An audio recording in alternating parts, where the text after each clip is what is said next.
My dear student, today we are going to start a new topic, Pythagoras theorem.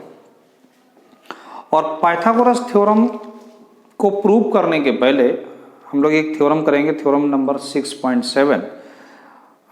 That is A will not say that is a very important, but that result is very important. इसका result बहुत important है, तो थोड़ा समझते हैं 6.7 theorem क्या कहती है। और इसको अगर आप समझ जाओगे तो आगे कुछ क्वेश्चंस हम लोग करेंगे, उसमें जब इसको अप्लाई करेंगे तो आपको बिल्कुल कोई क्रॉस क्वेश्चन दिमाग में डेवलप नहीं होगा, इसलिए इस थ्योरम को समझना बहुत जरूरी है। थ्योरम है कि if a perpendicular is drawn from the vertex of the right angle of A triangle. तो पहले आप इतना समझिए कि एक राइट एंगल ट्रायंगल है। पहले तो आप एक राइट एंगल ट्रायंगल बना लेंगे इस तरह, A B C, that is 90 degree angle. फिर कह रहा है कि perpendicular drawn from the vertex of the right angle triangle on the hypotenuse. इस राइट एंगल ट्रायंगल से एक हाइपोटेनस पर अगर हम एक परपेंडिकुलर इस तरह ड्रा करें बेटा, और ये परपेंडिकुलर को हमने नाम दिया डी, तो क्वेश्चन ये थ्योरम ये कहती है the both side of the perpendicular are similar the whole triangle. अब देखो दो ट्रायंगल बन गए दोनों साइड, एक ये ट्रायंगल एक ये ट्रायंगल। ये दोनों ट्रायंगल सिमिलर होंगी किसके? इस होल ट्रायंगल के। यानी कि कहने का मतलब है कि एक ट्रायंगल आपकी है A D B similar to triangle A B C पहली। दूसरी है triangle B D C, that is also be similar to triangle ABC। समझ में आया? तो दो रिजल्ट तो आपको ये मिल गए, तो तीसरा रिजल्ट ऑटोमेटिक मिल गया। अगर ये दोनों ट्रायंगल सिमिलर हैं तो हम कह सकते हैं ना थर्ड का रिजल्ट क्या आएगा, ये तो ऑटोमेटिक आएगा। इसको मुझे कुछ प्रूव करने की जरूरत भी नहीं, आप डायरेक्ट बोल सकते हो कि अगर ये ट्रायंगल ADB होल ट्रायंगल के सिमिलर है और BDC भी होल ट्रायंगल के सिमिलर है, then we can say that both triangle also be similar. तो हम लोग इसी पर डिस्कस करते हैं, देखते हैं कैसे क्या किया जाए। तो सबसे पहले हम चलते हैं ट्रायंगल में पहले वाले रिजल्ट के लिए। देखिए फर्स्ट ट्रायंगल में चलते हैं कि ट्रायंगल ABC है ना, ये 90 डिग्री है, ध्यान रखना। और मैं इसको लेट करता हूं कि अगर ये एंगल 1 है, ध्यान रखना बेटा, मैं ले रहा हूं ADB का एंगल 1, ठीक।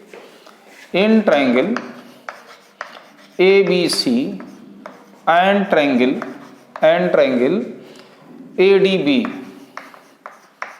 ADB में देखो क्या क्या इक्वल हो सकता है। Angle 1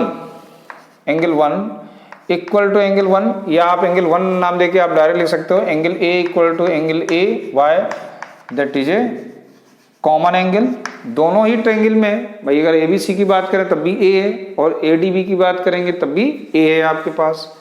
second, angle ABC equal to angle ADB why each 90 degree. यहां तक आया समझ में? तो हम कह सकते हैं दोनों ट्रायंगल सिमिलर है, तो therefore triangle ABC similar to triangle ADB by AA property. अब देखो ये तो कभी इतना सिंपल सा था, समझ में आ गया, लेकिन कभी कभी नेमिंग आपको कंफ्यूजन करेगी इसमें, है ना, naming.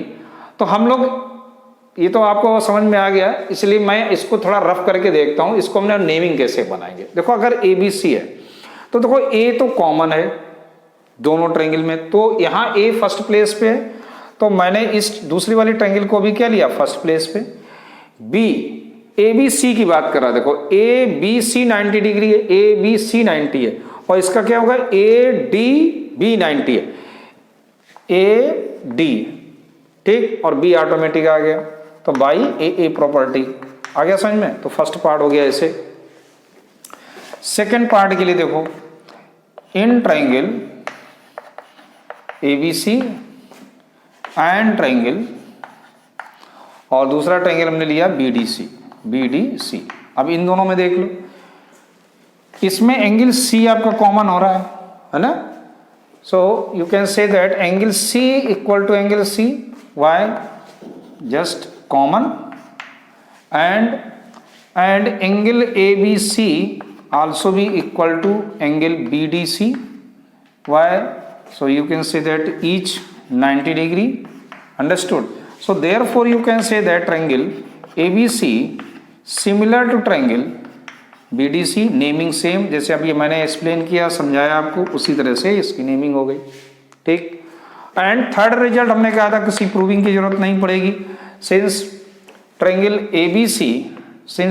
ABC similar to BDC and triangle ABC also भी similar to triangle ADB, so therefore you can say that triangle ADB similar to triangle BDC। Understood? समझ में आ गया? ठीक। सो ऐसे आपकी थ्योरम थी ये 6.7, एक इंट्रोडक्शन था पाइथागोरस थ्योरम का थोड़ा सा, बाकी इसके रिजल्ट इंपॉर्टेंट है। Come to next theorem.